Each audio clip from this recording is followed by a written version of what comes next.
Fi ġnien il-Mandraċ fil-Belt Valletta ġie inawgurat bust li jfakkar lil Pawlu Kurmi magħruf ma' kulħadd, partikolarment mad-dilettanti tal-Karnival bħala l-Pampalun.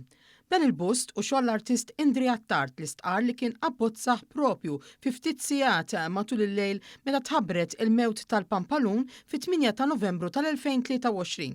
Is-Sindku tal-Belt Olaf Makej qal li qed tinżamm il-wegħda f'din il-leġislatura li titfakkar il-memorja tal-Pampalun waqt li sellem lil Viċi Sindku Alfred Zammit li kienu li xpruna dan il-proġett.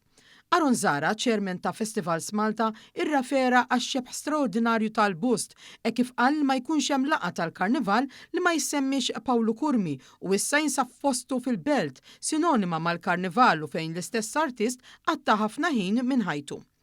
Il-Ministru responsabbli mill-Kultura Owen Bonnici rrefera l Pawlu Kurmi bħala l-artist tal-Maltin u Lawċin kollha għax irnexxielu jaqgħab pajjiż bl-allegrija u l-briju tal-Karnival Malti u kien ukoll bis-saħħa tiegħu li llum laħaq il-livelli gawdi. Tenna li minkejja li kien persuna umli, il-Pampalun għandu jispira lil kulħadd bil-valuri tiegħu.